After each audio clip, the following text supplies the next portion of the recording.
How's it going, guys? Kevin back at you with another video. This one's going to be a little unique. Not actually doing any of my clipless lashes today or designs. Just checking out this super awesome Mini-Z all-wheel drive drift car here. Going to do a couple of sort of before and afters of installing a one-way differential. I just discovered these guys a couple weeks ago. Been really impressed with the performance and just sort of, I'll say, the proportional scale and control at this size. I've just never really had a chance to actually try anything that's been this good at this scale. So excited to sort of make a little bit more content on these guys for you, since I know there isn't too much content out there. So just wanted to show you guys that, and let's get into it. All right, so I'm just going to do a couple laps here, sort of show you what it's like to sort of slide this around.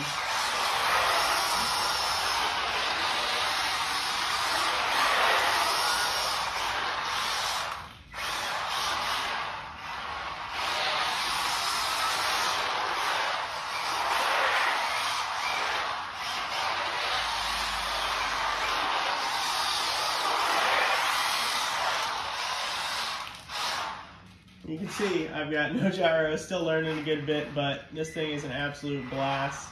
You can see on the transitions where I'm trying to flick it back from left to right or right to left, it's actually pretty challenging to sort of get the back end to rotate. So that's what I'm really hoping the one way is going to help improve here.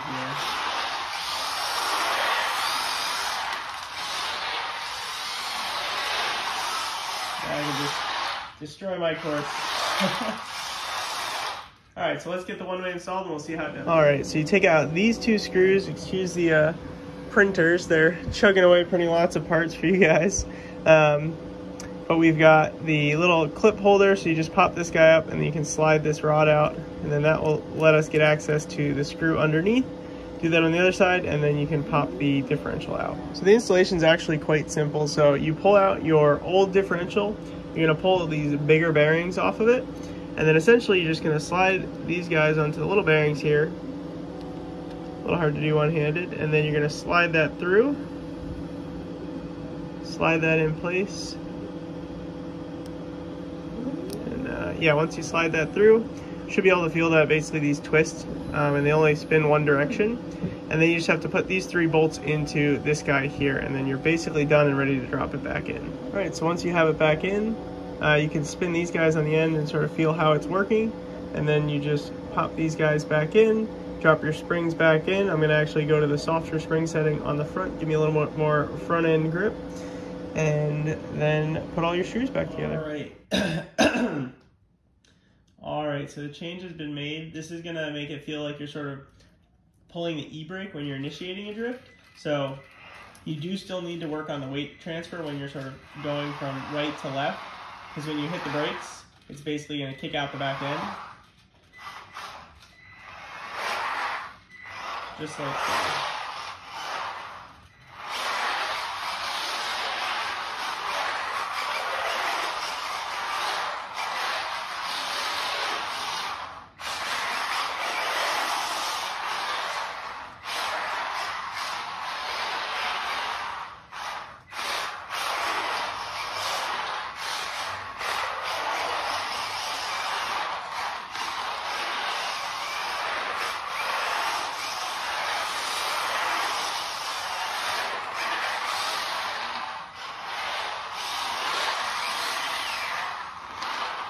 So you can see I'm still obviously learning it, but definitely going to add a gyro because that's going to probably help those minor corrections.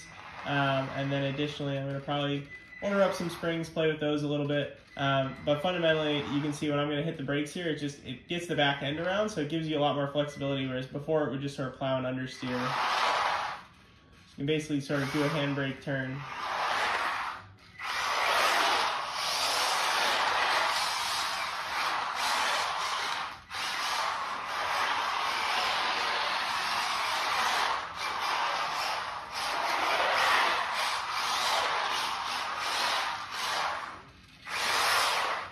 So I'm going to play around a little bit more with this, and I will catch you guys next time for the next upgrades. If there's any parts that you guys want to see me make, sort of 3D printed parts or anything that you'd be interested in purchasing, whether they're sort of course designs, multicolor cones, whatever it may be, definitely drop a comment down below because I'd love to get into that. Thanks for watching. I'll catch you guys next time.